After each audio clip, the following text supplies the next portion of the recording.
Сәлем, құрметті оқушылар. Бүгін сіздермен өтетін тақырып қосмекенділер, яғни олардың негізгі отрядтары және қызыл кітапқа енгізілген түрлері тіршілік ету аймақтарына тоқталатын боламыз.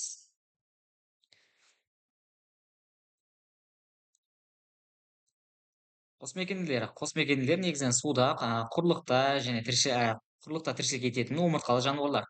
Терісі өте жұқа, ылғал бездері көп, даму циклы метаморфоз арқылы жүреді. Қосмекендер класы негізінен үш тип тармаққа бөлінеді: құйрықсыз, аяқсыздар және құйрықтылар болып үшке бөлінеді. Келесі ол қосмекендердің сыртқы құрылысы мен ерекшеліктері. Олардың терісі өте жұқа және ылғалды, тыныс алуы тері арқылы, өкпе және кейде желбезек арқылы жүреді. Жүрегі үш қуысты, температураға тәуелді, суық қанды жануарлар. Тіршілік ету аймақтарына тоқталатын болсақ, енді қосмекендер көбінесе ылғалды және жылы жерлерде мекендейді.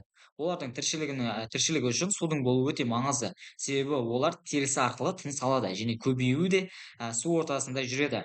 Негізгі мекен ету орындары олар бізде бетпақ және сазды жерлерде, орманды алқаптарда және өзен көл маңдарында тіршілік етеді.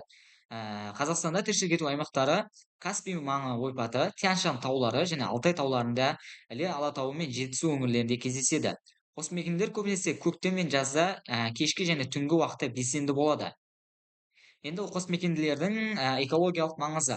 Қосмекенділер, олар зиянкестерді жояды. Олар, мысал ретінде алатын болсақ, маса, шыбын, қоңыз сияқты жәндіктермен қоректеніп, ауыл шаруашылығына пайда келтіреді.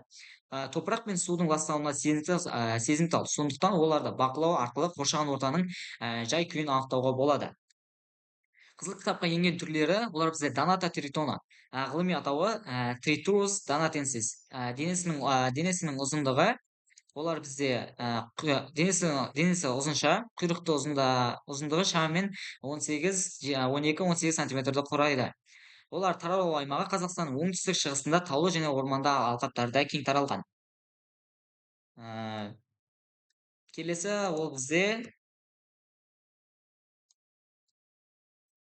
жетісу бақа құрбақасы. Ғылыми атауы Buphotes pevzozi. Тек Қазақстанда, әсіресе Жетісу алатауының етегінде кездеседі. Олардың денесі орташа, терісі бұдырлы, түсі жасыл қоңыр дақтармен қапталған. Кавказ тритоны. Ғылыми атауы Triturus carolini. Денесі ұзынша, құйрығының ұзындығы 10-18 сантиметрға дейін кездеседі. Қорғау себептері табиғи ортасының бұзылуы және су көздерінің ластануы.